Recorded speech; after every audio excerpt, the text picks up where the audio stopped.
suis Christine Caché-Vivier, je suis responsable de la formation matériaux avancés et nanomatériaux de l'UPEC.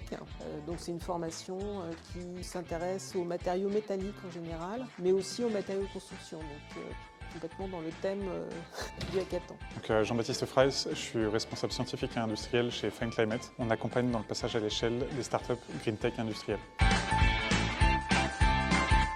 Alors, en tant que responsable de formation, je suis là pour accompagner mes étudiants, effectivement, dans ce dispositif. Et puis, j'ai souhaité m'inscrire également en tant qu'expert pour pouvoir apporter mes connaissances, si cela est possible, donc expert en chimie. Je me mets à disposition, effectivement, des responsables du hackathon pour aider les étudiants.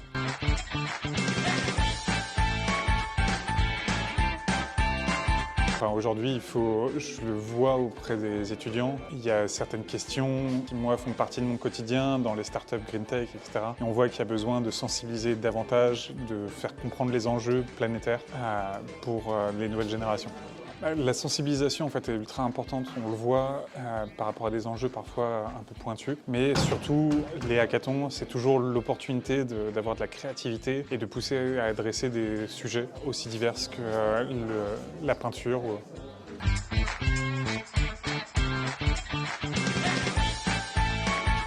Alors à mes étudiants, déjà c'est complètement dans leur thématique d'études et puis je pense que ça leur apporte la notion de travail en équipe, d'innovation, d'entrepreneuriat, puisque peut-être qu'ils iront plus loin que simplement la simple démarche du hackathon. Donc ces apports-là sont essentiels, ça rentre dans le cadre de la connaissance de l'entreprise.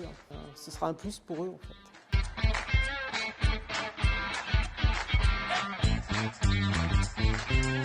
Pour moi, le critère le plus important, c'est un critère assez global. On ne va pas parler de biodiversité d'un côté, de CO2 de l'autre. Ça va être les limites planétaires au général, puisqu'on ne peut pas répondre à un seul problème. Il faut avoir une approche globale.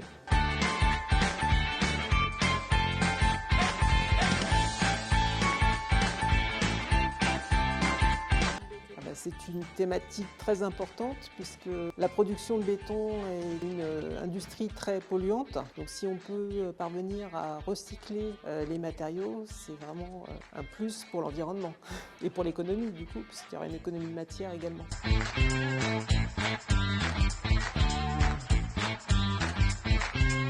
Ce que j'aurais tendance à dire aujourd'hui, c'est qu'on est à un tournant en termes de civilisation et on est la génération qui a la capacité de créer les solutions de demain. Donc voilà.